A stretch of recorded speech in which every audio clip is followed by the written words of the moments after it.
দেখতাম শহীদ মিনারে ছাত্রদল এবং ছাত্রলীগ রাত 12টার সময় প্রতিযোগিতা হতো, মারামারি হতো, ধাক্কাধাক্কি হতো। ছাত্রদল গিয়ে মেজর জেনারেল জিয়া রহমানের ছবি টাঙাইতো, আর এরা গিয়ে বঙ্গবন্ধু শেখ মুজিবুর রহমানের ছবি টাঙাতো। পরে তো দেখেন আমরা কিন্তু সেখান থেকে বেরিয়ে আসছি এবং ঐক্যমতের ভিত্তিতে। তো তখন যদি আমরা এটা করতে পারি, তা এখন কেন আমরা এগুলো নিয়ে এত বিতর্কের মধ্যে যাচ্ছি? বঙ্গভবন থেকে বঙ্গবন্ধু শেখ মুজিবুর রহমানের ছবি নামানো ঠিক হয়নি। খন্দকার মুশতাকও তার ছবি নামিয়েছিলেন, আর জিয়াউর রহমান আবার টাঙিয়েছিলেন সেই ছবি। বিএনপি যুগ্ম মহাসচিব রুহুল কবির রিজভীর এমন বক্তব্যে হঠাৎই সরগরম রাজনীতির মহল।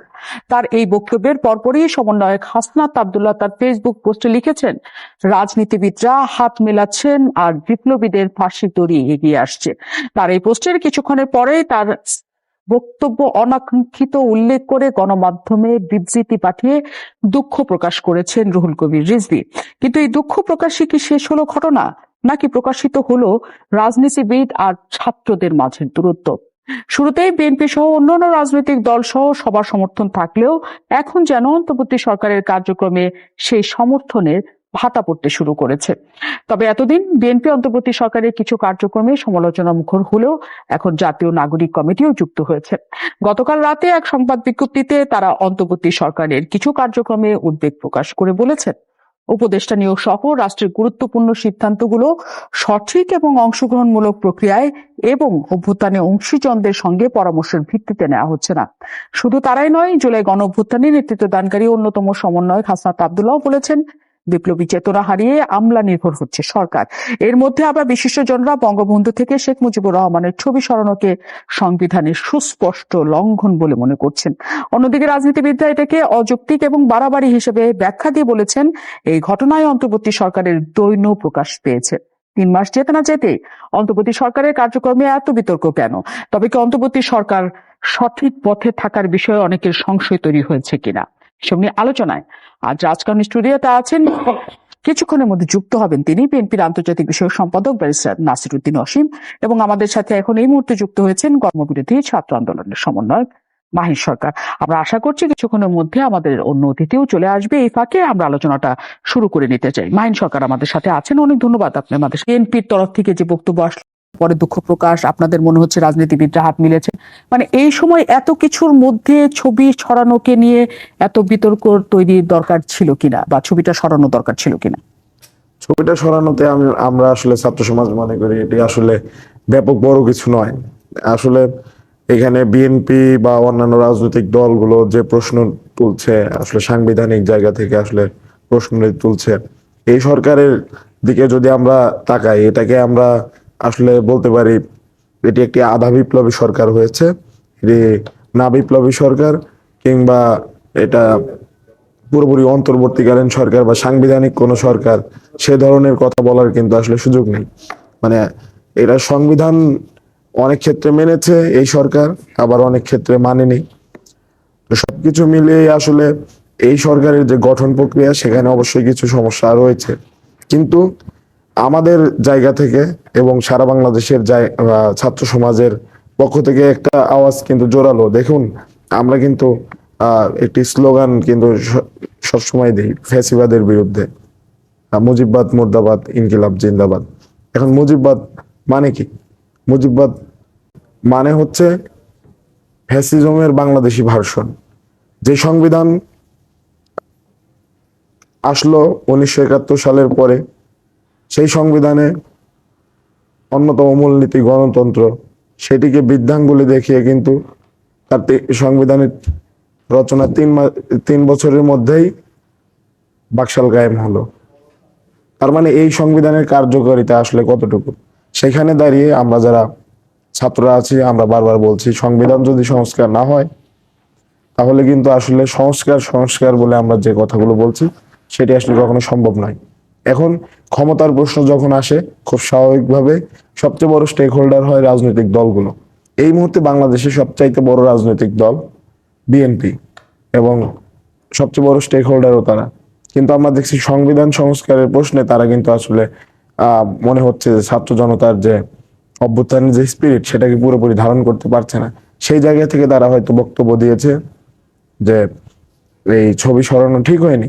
এখন ছবি সরানো ঠিক হয়নি এই বক্তব্য দেওয়ার পর যদি মানুষের পাল্টা রিয়াকশন না আসতো তাহলে কি এই বিবৃতি আসতো? আমি আসলে বিএনপির যারা আছে তাদের কাছে প্রশ্ন রাখতে চাই। আসলে পাল্টা প্রতিক্রিয়া এসেছে দেখেই তারা হয়তো বিবৃতি দিয়েছে। আমরা ছাত্র জনতার পক্ষ থেকে সেরকমটি মনে করি। এখন বাংলাদেশের যে আমি শুধু এখানে কিছু মাহিন একটা কথা শুধু জানতে পারি নাকি আপনার কাছ থেকে, আপনি বলছেন এটা আধা বিপ্লবী সরকার, এবং একটা কথা এখানে স্পষ্ট আমরা না, সংবিধানের কিছু অংশ আপনারা মানেন, কিছু অংশ আপনারা মানেন না। যেমন সংবিধানের আলোকে আপনারা শপথ নিচ্ছেন, শেষ শপথটাও সংবিধানের আলোকেই হয়েছে। আবার সংবিধান শেখ মুজিবুর রহমানকে যে জায়গা দিতে চেয়েছেন সেটা আবার আপনারা মানেন না। আবার কিছু কিছু ক্ষেত্রে আমরা দেখেছি যে সংবিধানের কিছু জিনিস আপনারা সংস্কার করতে চান। সেই সময়টাতে আমি আসলে ফেরত যেতে চাই এবং সেখানে আসলে ফোকাস করতে চাই। এখন ছাত্র জনতার যে অভ্যুত্থান হয়েছে সেখানে ছাত্ররা নেতৃত্ব দিয়েছে, এটা সত্য। কিন্তু যখন একটি রাষ্ট্রের নতুন ফরমেশন হয় সেখানে কিন্তু রাজনৈতিক যে দলগুলো তাদের ভূমিকা রাখার কথা ছিল। রাজনৈতিক দলগুলোকে নিয়ে কিন্তু বসা হয়েছিল। আমরা কিন্তু আমি ব্যক্তিগতভাবে আজকে আমাদের যিনি আইন উপদেষ্টা আছেন তার সাথে কথা বলেছি এই বিষয় নিয়ে। তিনি বলেছেন সেই সময়ে আসলে যে অবস্থা বিরাজ করছিল আমরা সব রাজনৈতিক দলগুলোকে নিয়ে একটা টেবিলে বসেছিলাম এবং প্রথম প্রস্তাবনা ছিল এরকম জাতীয় সরকার গঠনের, কিন্তু সেখানে কিন্তু রাজনৈতিক দলগুলো ঐক্যমত্যে পৌঁছাতে ব্যর্থ হয়। ঠিক সেই সময়ে আসলে এই সরকারটি গঠিত হয় এবং ওই সময়ে বাংলাদেশের যে অবস্থা ছিল সেটি খুব আক্রান্ত প্রবণ অঞ্চল ছিল বাংলাদেশ, এবং যত দ্রুত সম্ভব সরকার গঠনের একটি চাপ ছিল।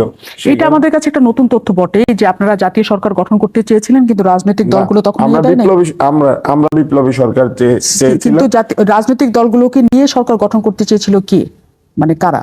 আপনি রাজনৈতিক দলগুলোর সাথে বসা হয়েছিল এই সরকারের ফরমেশন কেমন হবে সেটার জন্য। কিন্তু গতকালই আসলে এখানে দুজনই একজন ছিলেন, বিএনপির নেতা ছিলেন ইমরান সালেহ প্রিন্স, তিনি একদম স্পষ্ট করে বলেছেন, এবং মাহমুদুর রহমান মান্না ছিলেন, তারা বলেছেন যে এই সরকার গঠনে রাজনৈতিক দলের কোনো লাইন নেওয়া হয় নাই, কোনো পরামর্শ, কোনো অভিজ্ঞতা, কোনো কিছু নেওয়া হয় নাই। কিভাবে কাদের নিয়ে এই সরকার গঠিত হয়েছে তাদের সেটা জানার বাইরে ছিল, কারণ কোনো আলোচনা সেখানে হয় নাই। আধা বিপ্লবী সরকার বলছেন, এবং আমি যেটা বললাম যে সংবিধানের কিছু অংশ তারা মানছেন, কিছু অংশ দেখছি যে সেখানে ব্যত্যয় ঘটছে এবং সেটা তারা মানতে চাইছেন না। শেখ মুজিবুর রহমান প্রশ্নে তাদের যে অবস্থান সেটা অনেকখানি স্পষ্ট যে তারা তাদেরকে মানতে চাইছেন না। বর্তমান যে প্রেক্ষাপট, সেই প্রেক্ষাপটে একেবারেই শেখ মুজিবুর রহমানকে মানে ভুলে যেয়ে বা তাকে অগ্রাহ্য করে চলা এই দেশের রাজনীতিতে সম্ভব কিনা? না, এখন কথা হচ্ছে আমরা কি আবার ছবির রাজনীতিতে ফিরে যাব? আমাদের তিক্ত অভিজ্ঞতা এই ছবির রাজনীতি নিয়ে। একসময় দেখতাম শহীদ মিনারে ছাত্রদল এবং ছাত্রলীগ রাত 12টার সময় প্রতিযোগিতা হতো, মারামারি হতো, ধাক্কাধাক্কি হতো। ছাত্রদল গিয়ে মেজর জেনারেল জিয়া রহমানের ছবি টাঙাইতো, আর এরা গিয়ে বঙ্গবন্ধু শেখ মুজিবুর রহমানের ছবি টাঙাতো। পরে তো দেখেন আমরা কিন্তু সেখান থেকে বেরিয়ে আসছি এবং ঐক্যমতের ভিত্তিতে। তো তখন যদি আমরা এটা করতে পারি, তা এখন কেন আমরা এগুলো নিয়ে এত বিতর্কের মধ্যে যাচ্ছি? ছবির রাজনীতি আমরা আর করতে চাই না। ছবির রাজনীতির মধ্যে আমাদের উচ্চ আদালতে ঢুকে গেছে এবং বিচারপতিরা রায় দিয়েছে যে বঙ্গবন্ধু শেখ মুজিবের ছবি প্রত্যেক অফিস আদালতে ম্যান্ডেটরিলি টাঙাইতে হবে। এটা তো একটা রায়ের মাধ্যমে আসলো। তো আসার মধ্য দিয়ে তখন তো একেবারে সারা দেশে হই হই রই রই পড়ে গেল। সমস্ত জায়গায় দেখলাম যে শুধু সরকারি অফিস না, বেসরকারি অফিস, ব্যক্তিগত অফিস, ব্যবসায়ী অফিস, বঙ্গবন্ধুর ছবি উঠে গেল। এখন ছাত্র জনতার গণ বিপ্লবের পরে বা গণ অভ্যুত্থানের পরে আমরা তো উল্টা চিত্র দেখলাম। অনেক টাকা পয়সা খরচ করে একটা স্ট্যাচু বানানো হয়েছিল এবং সেই স্ট্যাচু তো একটা মঞ্চের মধ্যেও ছিল। তখন আমরা বললাম যে সুপ্রিম কোর্টে কেন রাজনীতিকরণ করা হলো?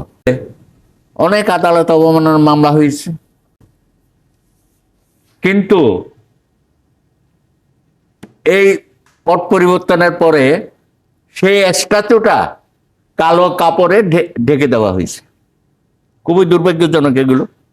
তারপরে আমি বলেছি আপিল বিভাগের 1 নম্বর কোর্ট সহ সমস্ত জায়গা থেকে ছবি নেমে গেছে। আর এখানে স্ট্যাচু যেটা করেছিল শেখ হাসিনা, সেটাও জনগণ কিভাবে ভঙ্গুর করে দিল। আমি বলি এগুলো সবকিছুর জন্য দায়ী হচ্ছে ফ্যাসিস্ট হাসিনা। বঙ্গবন্ধু অবশ্যই একজন জাতীয় নেতা, কিন্তু তারে যে আজকে জাতির সামনে অপমান অপদস্থ করা হয়েছে এবং পরিবারের সম্পদ বানানো হয়েছে এবং একক নেতা বাংলাদেশে বানানো হয়েছে, সেই জন্য জনগণ সংক্ষুব্ধ। আপনি জানেন জাস্টিস এস.কে. সিনহা, সাবেক প্রধান বিচারপতি, যাকে তারা অপমান করে দেশ থেকে তাড়িয়ে দিল, তিনি ষোড়শ সংশোধনের রায়ে বলেছিল প্রত্যেক জাতি ফাদার্স অব দি নেশন থাকে, একজন না, অনেকে মিলে একটা জাতি বিবর্তন ঘটে। তো সেই কথা কেন বলল?